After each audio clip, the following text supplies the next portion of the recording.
সবাই দেখেছে, শুনেছে, জেনেছে। এটা বর্বরচিত, অমানবিক, হৃদয় বিদারক ও সভ্য দেশে এগুলো হয় না। পুলিশের বেতন দিয়ে আমরা ট্যাক্সের টাকায় পুলিশকে এই কাজ করতে দেওয়া হয়নি। শিক্ষকদের জাতির মেরুদণ্ড বলা হয়। শিক্ষক শব্দের সঙ্গে একটা অত্যন্ত শ্রদ্ধার সম্পর্ক রয়েছে। তাই বিদ্যাসাগরের দেশে, স্বামী বিবেকানন্দের দেশে এই জিনিস কখনোই সভ্য সমাজে টলারেবল নয়। আমরা নিন্দা করি। যেহেতু অরাজনৈতিক আন্দোলন, ফিজিক্যালি তাদের পাশে সাথে দাঁড়াতে পারছি না, নইলে আমরাই হয়তো ঢাল হিসেবে দাঁড়িয়ে যেতাম পুলিশের সামনে। আমাদের দুই তরুণ নেতা কৌস্তব বাগচি, সজল ঘোষ সন্ধ্যে 7টায় গেছিল।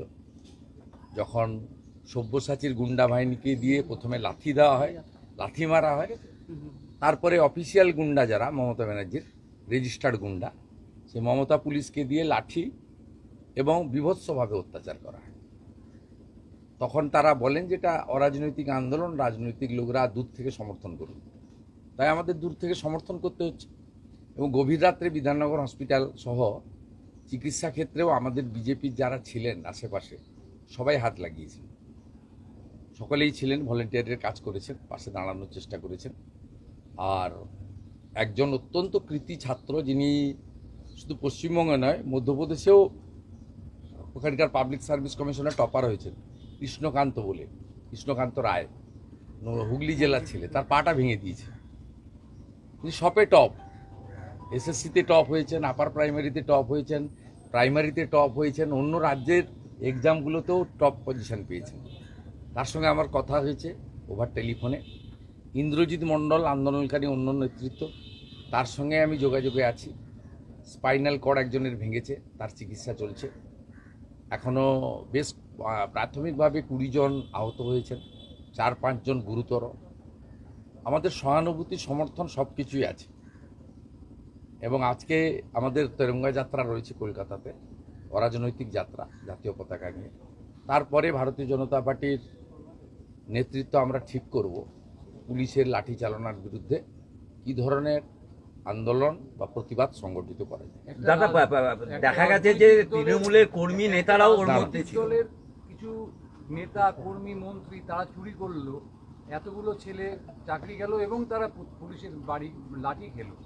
সেই জায়গায় দাঁড়িয়ে আপনারা তো রাজনৈতিক মানুষ, অরাজনৈতিক কথা, এটা তো রাজনৈতিক কথা হওয়া উচিত। রাজনৈতিক, এটা তো রাজনৈতিক ইস্যু হওয়া উচিত। রাজনৈতিক ইস্যু হয়েছে বলেই তো আমরা চাকরি চোরেদের বিরুদ্ধে কলেজ স্কোয়ার থেকে ধর্মতলা বড় মিছিল, বিধানসভার ভিতরে বাইরে লাগাতার বিভিন্ন সভা সমিতি আন্দোলনের মধ্য দিয়ে কর্মসূচি আমরা পালন করছি। এবং রাষ্ট্রবাদী ছাত্র সংগঠন অখিল ভারতীয় বিদ্যার্থী পরিষদও রাস্তায় লড়াই করেছে, এবং ভারতীয় জনতা পার্টির যুব মোর্চা তারাও বিকাশ ভবন অভিযান করেছেন, আপনারা দেখেছেন। তাতে আমরা তো রাস্তায় আছি, আন্দোলনের সাথে আছি, এবং আমরা তাদের প্রতি আমাদের সহযোগিতা, সমর্থন সম্পূর্ণভাবে আছে। এবং এটাতে 26,000 নয়, 22.5 লক্ষ 2016 সালের শিক্ষিত বেকার যুবতীর সঙ্গে মমতা বন্দ্যোপাধ্যায়ের সরকার চৌর্যবৃত্তির মাধ্যমে বিশ্বাসঘাতকতা করেছে, ক্ষমার অযোগ্য। আমরা 22.5 লক্ষ 16 সালের পরীক্ষার্থীর সঙ্গেই পাশে দাঁড়িয়ে আছি। কিন্তু তাদের যে আন্দোলন, সেই আন্দোলনে গিয়ে অবস্থানে অংশগ্রহণ করা, বক্তব্য রাখা 2-4টে কথা, বা পুলিশ বা এই যে তৃণমূলের গুন্ডারা কাল এসেছে তাদের সামনে দাঁড়িয়ে যাওয়া, মানব প্রাচীর তৈরি করে যাতে আমাদের শিক্ষকরা আঘাতপ্রাপ্ত না হন, সে স্কোপটা নেই। কারণ তারা প্রথম থেকেই বলছেন এই আন্দোলনটা অরাজনৈতিক আন্দোলন। যারা রাজনৈতিক লোক, আমরা তো আফটার অল রাজনীতির লোক, বিধায়ক, সেক্ষেত্রে এই জায়গাটুকু দাঁড়িয়ে আছে যে যৌথভাবে আন্দোলন করার ক্ষেত্রে সমস্যা।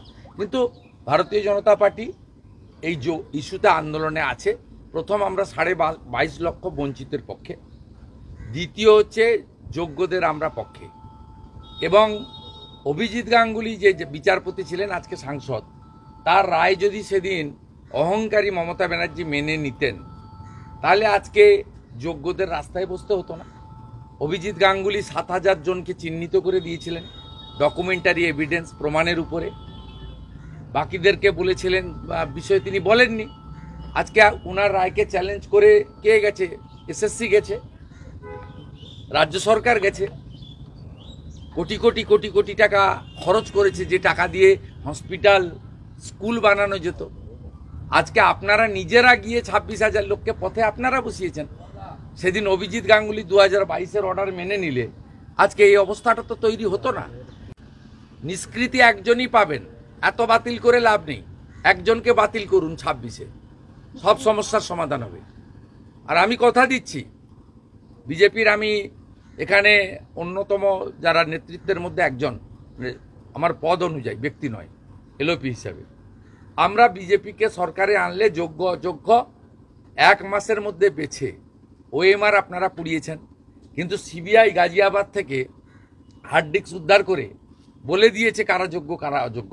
পেপারস তো আপনার কাছে আছে, কিন্তু আপনি যাদের টাকা নিয়ে দিয়েছেন এবং আপনার পার্টির যে ক্যাডাররা, এমএলএর ভাই, এমপির আত্মীয়, কাউন্সিলরের ছেলে, এদেরকে বাঁচানোর জন্য তো আপনি আজকে এই নাটকটা করছেন, এই ড্রামাটা করছেন। দাদা, কালকে রাত্রিবেলাতে বাইক বাহিনী গিয়ে উৎপাত করেছে এখানে, যে শিক্ষকরা করেছে, শিক্ষকরা তাড়াও করেছে। রাত্রি 2-2:30 পর্যন্ত আমি দেখেছি মহিলা শিক্ষিকারা তাড়া করেছে গুন্ডাদের।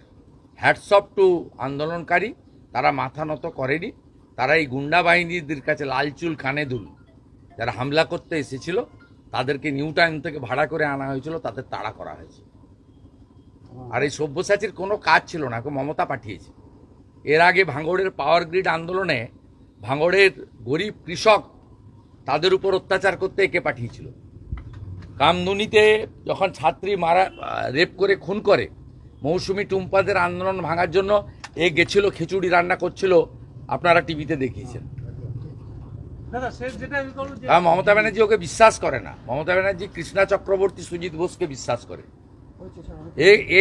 এ ঢুকতে চাইছে রাজারহাট গোপালপুরে অদিতি মুন্সি, রাজারহাট নিউ টাউনে তাপস চ্যাটার্জি, বিধাননগরের সুজিত বোস। ও দাঁড়াবে কোথায়? ওকে এইসব নোংরামি করে, গুন্ডামি করে নাম্বার বাড়াতে হবে, তাহলে যদি ঢোকা যায় চেষ্টা চরিত্র। দাদা, একটা শেষ কথা হচ্ছে, ডিএ আজকে 50% ডিএ দেওয়ার কথা। দেখুন, আমি খুশি এই কনফেডারেশন যেমন মুভ করেছে। পরবর্তীকালে বিজেপির কর্মচারী পরিষদ এই আন্দোলনের, এই কোর্টের পার্টি, এবং তাদেরকে লয়ার আমি ব্যবস্থা করে দিয়েছি সুপ্রিম কোর্টে। আমি অত্যন্ত খুশি যে পরমজিৎ পাটিওয়ালা কর্মচারী পরিষদের লয়ার, তার ব্যাপক লড়াই, অন্য লয়ারদেরও আমি ক্রেডিট দেব।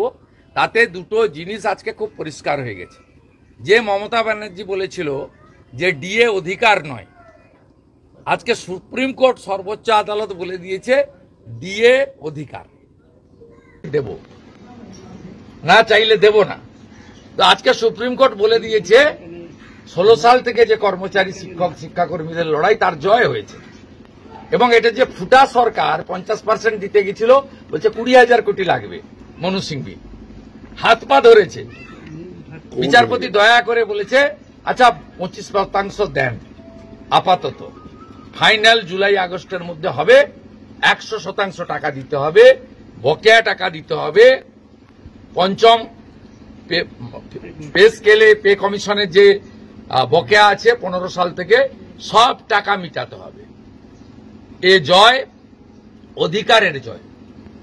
এ জয়ের মধ্য দিয়ে প্রমাণ হয়েছে অধিকার কাড়িয়ে নেওয়ার ক্ষেত্রে তিনি যত বড় ক্ষমতাশালী হন, তার বিধানসভায় যত এমএলএ থাকুক, যত গুন্ডা পুলিশ টাকা থাকুক না কেন, ভারতবর্ষের সংবিধানে আইনই শেষ কথা বলে।